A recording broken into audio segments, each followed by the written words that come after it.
আসসালামু আলাইকুম। ভারত আর বাংলাদেশ আমাদের দেশ দুটো আলাদা হতে পারে, কিন্তু খামারি হিসেবে আমাদের সবার সংগ্রাম কিন্তু একই রকম।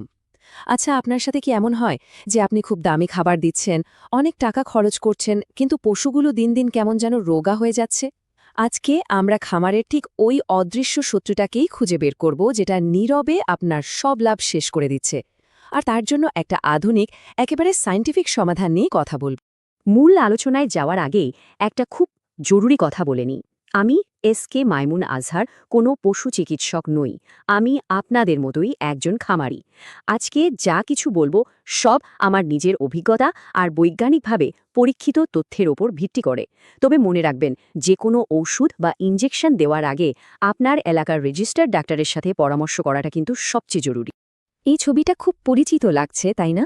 সবচেয়ে ভালো খাবারটা খাওয়াচ্ছেন, দিনরাত খাটছেন, কিন্তু গরু বা ছাগলটার স্বাস্থ্য আর ফিরছে না। শরীরটা কেমন শুকিয়ে যাচ্ছে, গায়ের লোম ঝরে যাচ্ছে, আগে সেই জৌলুসটাই যেন হারিয়ে গেছে। তো আসল কারণটা কি? কেন এমন হচ্ছে? এর পেছনের কারণটা হল খামারে লুকিয়ে থাকা কিছু নীরব ঘাতক, মানে পরজীবী বা প্যারাসাইট। চলুন সবার আগে দেখে নিই এই শত্রুরা যে আপনার খামারে আক্রমণ করেছে সেটা বুঝবেন কিভাবে। এদের কিছু লক্ষণ আছে, আসুন সেগুলো এক এক করে মিলিয়ে দেখি।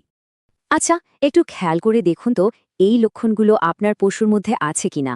ধরুন, পশুটা কি সারাক্ষণ গা ছলকাচ্ছে, চামড়াটা খসখসে হয়ে যাচ্ছে, কিংবা কানের পিছনে বা লেজের নিচে রক্তচোষা আটালি বা উকুন দেখতে পাচ্ছেন।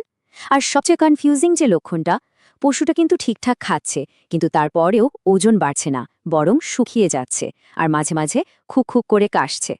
এর মধ্যে যদি একটা লক্ষণও মিলে যায়, তাহলে ধরে নিন আপনার খামারে পরজীবীর আক্রমণ হয়েছে।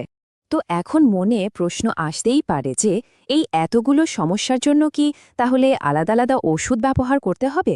উত্তরটা হলো একদমই না। এখানেই তো আধুনিক বিজ্ঞানের আসল জাদু।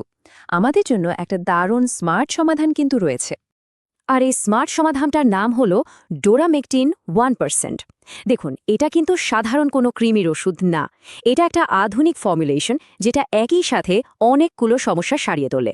মানে আমাদের মতো ব্যস্ত খামারিদের কাজকে অনেক সহজ করে দেওয়ার জন্যই এটা তৈরি করা হয়েছে। কিন্তু কেন এই ওষুধটা এত কাজের? কারণ বিজ্ঞানের ভাষায় একে বলা হয় এন্ডেক্টোসাইড। সহজ করে বললে, এটা একটা অল ইন ওয়ান সলিউশন। মানে এই একটা ওষুধেই শরীরের ভেতরের কৃমি আর শরীরের বাইরের আটালি, উকুন, এই দুই ধরনের পরজীবীকেই একবারে খতম করে দেয়। এখন একটা খুব জরুরি বিষয় বলি। ভারতে হয়তো আপনি এটা ডোরাশট নামে পাবেন, আবার বাংলাদেশের ভাইরা রেনাটা বা অ্যাকমির মতো কোম্পানির ওষুধে অন্য নাম দেখতে পারেন। কিন্তু আসল কথা কি জানেন? ব্র্যান্ডের নাম কোনো ব্যাপারই না। আসল জিনিস হলো এর ভেতরের উপাদান বা সল্ট, যেটা হলো ডোরামেকটিন 1%। দোকানে গিয়ে আপনারা শুধু এই সল্টের নামটা বলবেন, তাহলেই দেখবেন ভালো কোম্পানির ওষুধ পেয়ে গেছেন। আমরা এখন এই আলোচনার সবচেয়ে গুরুত্বপূর্ণ অংশে চলে এসেছি। এই জায়গাটা একটু মন দিয়ে শুনবেন, কারণ ডোজ যদি এদিক ওদিক হয় তাহলে কিন্তু ওষুধ কাজ করবে না, উল্টো আপনার পশুর মারাত্মক ক্ষতি হয়ে যেতে পারে। ইউটিউবে বা এখানে সেখানে অনেক ভুল তথ্য পাওয়া যায়, কিন্তু আমরা কোনো মন গড়া কথা বলবো না। আমরা একেবারে আন্তর্জাতিকভাবে স্বীকৃত মার্ক ভেটেরিনারি ম্যানুয়ালের তথ্য জানব। এর স্ট্যান্ডার্ড ডোজটা হল প্রতি 50 কেজি ওজনের জন্য 1 ml। এটা মাথায় গেঁথে নিন। আসুন কয়েকটা উদাহরণ দিয়ে ব্যাপারটা পরিষ্কার করি। ধরুন, আপনার একটা গরুর ওজন 300 কেজি, তাহলে তাকে দিতে হবে 6 ml। যদি একটা বড় ছাগলের ওজন 50 কেজি হয়, তাহলে তার জন্য ডোজ হলো 1 ml। কিন্তু এখানে খুব সাবধান, ছাগলটা যদি ছোট হয়, ধরুন ওজন মাত্র 25 কেজি, তাহলে তাকে দিতে হবে মাত্র আধা ml, মানে 0.5 ml। এই কারণেই আমি বারবার বলি, চোখের আন্দাজে একদম দেবেন না। দয়া করে ওজনটা মেপে তারপর সঠিক ডোজটা দিন। আর এই ইনজেকশনটা দেওয়ার সবচেয়ে ভালো উপায় হলো চামড়ার নিচে দেওয়া, যেটাকে আমরা সাবকিউটেনিয়াস বলি। এটা একটা সেরা টেকনিক, কারণ এইভাবে দিলে ওষুধটা শরীরে ধীরে ধীরে ছড়ায় আর অনেক দিন ধরে কাজ করে। এতে ফলটা সবচেয়ে ভালো পাওয়া যায়। তো ওষুধ তো দিয়েই দিলেন, কিন্তু এখানেই কিন্তু আমাদের কাজ শেষ না।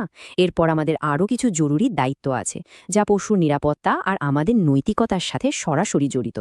এই অংশটা একদমই এড়িয়ে যাবেন না। এই সংখ্যাটা দেখুন, 25 থেকে 45 দিন। এই সংখ্যাটা এই পুরো আলোচনার অন্যতম জরুরি একটা বিষয়। এটাকে বলে উইথড্রল পিরিয়ড।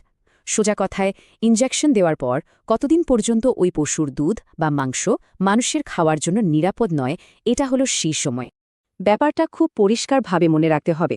ইনজেকশন দেওয়ার পর ৩৫ থেকে ৪৫ দিন পর্যন্ত ওই পশুর দুধ কোনোভাবেই খাওয়া যাবে না, আর মাংসের ক্ষেত্রেও কমপক্ষে ৩৫ দিন অপেক্ষা করতেই হবে। মানুষের স্বাস্থ্যের সুরক্ষার জন্য এই নিয়মটা মানাটা আমাদের সবার দায়িত্ব। আমরা যারা হালাল রুজির জন্য এই খামারের ব্যবসায় আছি তাদের জন্য তো এই সতর্কতাটা আরও বেশি জরুরি। কারণ অন্য মানুষের স্বাস্থ্যের ক্ষতি করে টাকা আয় করাটা আমাদের ইসলামী এবং নৈতিক নীতির একেবারে বিরুদ্ধে। এটা শুধু ব্যবসার বিষয় না, এটা আমাদের ঈমানেরও প্রশ্ন। তাহলে এই পুরো আলোচনা থেকে আমরা আসলে কি শিখলাম, আমাদের মূল কথাটা কি দাঁড়ালো? চলুন এবার সেই শেষ কথায় আসা যাক। দেখুন, আমি ভারতের হই বা আপনি বাংলাদেশের, আমাদের সীমানা হয়তো আলাদা, কিন্তু খামারি হিসেবে আমাদের সবার লড়াইটা একই। আর এই লড়াইয়ে জেতার সবচেয়ে বড় অস্ত্র হল সঠিক জ্ঞান আর আধুনিক বিজ্ঞান। এই দুটোকে কাজে লাগিয়েই আমরা আমাদের পশুগুলোকে ওই নীরব ঘাতকদের হাত থেকে বাঁচাতে পারি। তাহলে এখন প্রশ্নটা আপনার কাছেই রইল, নিজের খামারকে আরও শক্তিশালী আর সুরক্ষিত করার জন্য আজকেই এই বৈজ্ঞানিক জ্ঞানটাকে কাজে লাগিয়ে আপনি প্রথম কোন পদক্ষেপটা নেবেন? এই জরুরি তথ্যগুলো অবশ্যই অন্য খামারি ভাইদের সাথে শেয়ার করবেন, যাতে সবার উপকার হয়। আল্লাহ হাফেজ।